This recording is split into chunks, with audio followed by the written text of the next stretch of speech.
আমরা এই কোরআনকে পড়া ছেড়ে দিয়েছি। বর্তমানে দেখা যায় যে মুসলিমদের ঘরে ঘরে আমাদের উচিত ছিল যে কোরআনের আওয়াজ বেশি আসবে ফজরের পরে। মুসলিমদের প্রতিটা ঘর থেকে কোরআনের আওয়াজ বেশি আসার কথা ছিল, কিন্তু হয়েছে পুরাই উল্টা।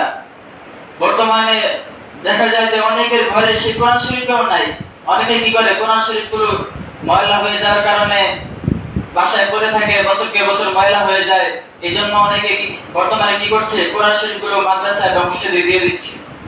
দেখুন যে কোরআনের সাথে আমাদের সম্পর্ক গড়ার কথা ছিল, প্রতিটি ঘর থেকে কোরআনের আওয়াজ আসার কথা ছিল, কিন্তু ঘরে ঘরে বর্তমানে বিভিন্ন অশ্লীল গান বাদ্যের প্রচারণা চলছে।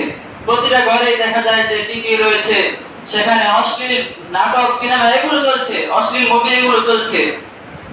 প্রতিটা ঘরে ঘরে টেলিভিশন ঢুকে গিয়েছে, তারা সারাদিন এই সিরিয়ালের নাটকগুলো বসে বসে দেখে। খেয়ে দিয়ে আর কোনো কাজ কাম নাই, সংসারের কোনো চিন্তা ভাবনাও তারা করে না। দিন তো কবে ছেড়ে দিয়েছে, ইসলামের উপর আমল করা, কোরআন এবং সুন্নাহর উপর আমল করা তো কবে ছেড়ে দিয়েছে। এমনকি তারা নিজেদের সংসারকেও বোঝাচ্ছে না, নিজেদের সংসারের যে কাজকর্ম এগুলো তারা ছেড়ে দিয়ে বিভিন্ন প্রকার সিরিয়ালের নাটক, এগুলো অশ্লীল মন্দ ফাহিশা সমস্ত নাটকের পিছনে তারা পড়ে আছে। দেখুন আমাদের মুসলিম সমাজের অবস্থা কি হয়ে দাঁড়িয়েছে। আমরা কোরআনের সাথে সম্পর্ক করছি না, কোরআনের তেলাওয়াতকে আমরা আমাদের ঘরগুলোতে প্রচার করতে পারছি না। কোরআনের সাথে আমাদের সম্পর্ক নেই। অনেকের ছেলে মেয়ে রয়েছে যে বয়স হয়ে গিয়েছে 15-20 এরকম বয়স হয়ে গিয়েছে, কিন্তু সে ঠিকমতো সহিভাবে কোরআন পড়তে পারে না। অথচ এটা কি ফরজ ছিল? অভিভাবকদের উচিত ছিল যে ছেলে সন্তানদেরকে কোরআন শিক্ষা দেওয়া, কিন্তু তারা সেটাও করছে না। এটা বড়ই আফসোসের কথা যে মুসলিম সমাজ থেকে কোরআনের চর্চা উঠে যাচ্ছে, কোরআনের যে তেলাওয়াত সেটাই উঠে যাচ্ছে।